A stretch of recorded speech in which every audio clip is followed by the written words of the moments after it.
Hey Ryan, I've gone through about 4 iterations of this insect deck, and I feel like it's in a pretty good spot to show it to you. I've tried a couple different things out, and where it's at now is finally working in a really good spot. So I think this can go toe to toe with some of the other decks that we have. So I'm gonna kind of walk you through sort of the different plays that it can make. I mean, obviously it's focusing on some really big insect cards. This guy's pretty cool, right? Just look at that artwork. Oh, just over this giant city, just like this giant bug. There's a lot of different insect boss monsters in the deck, so I'll show you how they all get made. And the coolest thing is that it's a solidarity deck. So that means that literally every single card is an insect. This makes a lot of basically there's a really good advantage engine in this deck so that you're always floating and you have these really big beat sticks. So that's sort of the overall theme of the deck, is filling up the graveyard, controlling. I'd say it's kind of like a mid-range deck. Like, it won't be a super long grindy deck. It won't be like a kill you really fast deck. It's somewhere in between. So 2 solidarity, you know what that does. We got this big fusion guy with 4,000 attack. He has a Monster Reborn effect on him. In order to support that, we have a future fusion as well as a necro fusion that lets you banish insects from the graveyard. Other boss monsters that we can support are 2 copies of Underground Arachnid. So you know what this guy does. He's sort of like an Ancient Gear and a Relinquished in one. You have 1 copy of Plague Spreader Zombie to be able to support it. And also he can revive himself from the graveyard, but also he can banish himself to keep the solidarities live, which is really handy. So that's why there's just 1 of him. There's also 3 copies of Aztekipede the Worm Warrior. You can banish 1 insect from the graveyard and special summon this guy. Not only is he 19 on his own, but obviously just being able to quickly put presence on the board between this and this, it's pretty easy. If you're losing, you could get both of these out in 1 turn, steal the opponent's monster, and now you're back into the game. So it's a pretty good mechanic. I also have 2 copies of Traptrix Allomeris.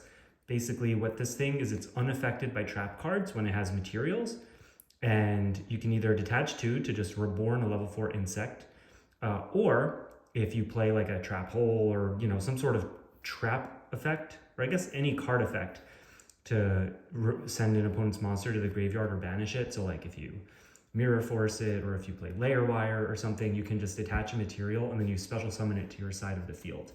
So it's a really cool extender that's able to swarm the field, right? A lot of this deck is about swarming the field. Next card. So the other thing about this deck is that it's very much a trap deck. There are a lot of trap cards in here, and I thought this one was really perfect. This is a new card that just came out, Dogmatika Punishment. Basically, if your opponent has a face-up monster, you can send a monster from your extra deck to the graveyard, and if it has higher attack, it destroys it. It prevents you from special summoning for until the end of your next turn. So, right, if I activate it during my opponent's turn, then on my next turn, I can't do any extra deck summons, but it's a really good way for a couple things. One is that it's another trap card that can trigger this, and also there are a lot of cards that revolve around having the graveyard filled with insects, and so this card is a way to just dump a insect from the extra deck to the graveyard, and that turns on a lot of your other effects. So it serves a double purpose there. And so that's just what this guy's here for. I mean, he's a level 8. Technically, you could summon him if you normal summon Plague Spreader Zombie, and then summon this guy, and then banish Plague Spreader and get a level 8. But I think this is probably the best target for Dogmatika Punishment. I mean, you have 2 of every other card. I just threw this in here because I had 1. I think I pulled it when we went to that tournament. Now here's a bunch of other normal trap cards that can also trigger Traptrix Allomeris. So you have a Torrential Tribute, Solemn Judgment, right? If someone summons a monster and you solemn it, then you could revive it on your side of the field. Mirror Force, Karma Cut. This deck can have a bunch of like extra dead insects in your hand. So this is another great way to drop 1 right into the graveyard. So yeah, that's why that one's in here. And then 3 copies of Layer Wire. So you know what this does, banish an insect from your graveyard to destroy a monster on the opponent's side of the field. There's sometimes this, or like the Aztekipede, could be dead if you open it in the beginning of the game. But there's this really cool card that just came out that gets around this problem, which is why we're running so many traps. So this is a normal spell. You can discard either a level 4 insect or a normal trap card and draw 2 cards. So if you have a bunch of insects in your hand, you could send one right to the graveyard and draw 2. This also has another effect where you can banish it right from your graveyard, and then you can return a banished insect to the bottom of the deck. So there are some cards in here like Flying Kamakiri, for example, that are like searching themselves out from the deck, and so this is a way to extend that a little bit further. So it's a pretty good draw card that gets the deck online and makes it pretty fast.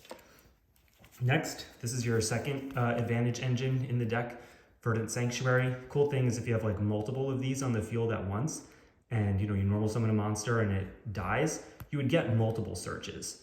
So that's pretty cool. I don't know how it works if like your whole field gets torrential. Like if you have 2 insects on the board and you have 2 Verdant Sanctuaries, I don't know if you search 2 or you search 4. The one thing is monsters have to be face up, so just something to keep in mind. But 3 copies of this really helps you always have resources available to you. So now the monsters. So there's 3 copies of Flying Kamakiri, level 4 insect, that's what's important. He only has 1 target in the deck, which is this Praying Mantis. Praying Mantis, basically when an opponent declares an attack, you could just send a Verdant Sanctuary from the field to the graveyard, and then this can bounce it to the hand. So it's like a compulsory when he gets attacked. He also has an effect where he can like summon little baby mantis tokens onto the field, or you can banish him from the graveyard to summon a little token. That was really relevant in an older version of this deck where I was playing Polymerization.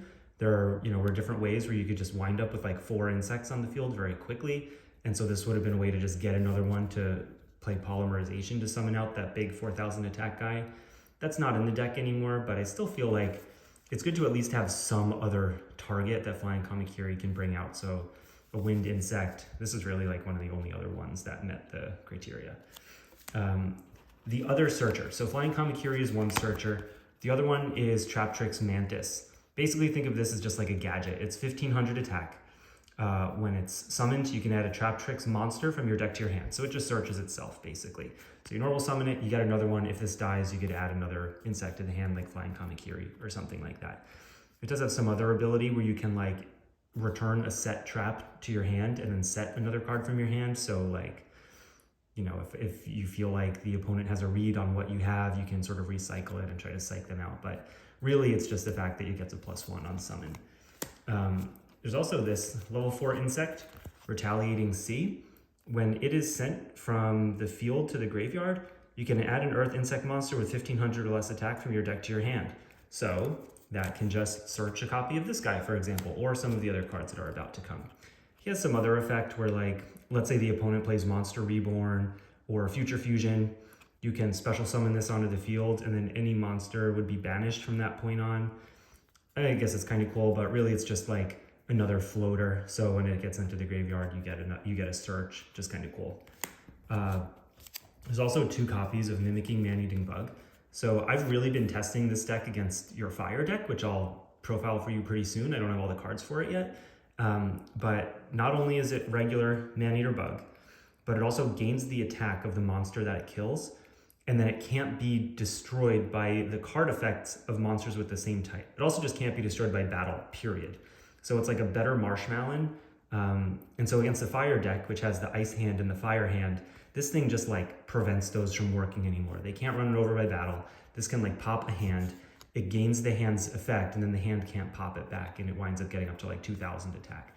This is also able to trigger the effect of this guy. So, right, imagine the opponent has a 2000 attack monster, you flip this up, this guy goes up to 2400, this is 2200, and then you get that 2000 attack monster. So you get really big really quick, and I felt like it was just a cool card too.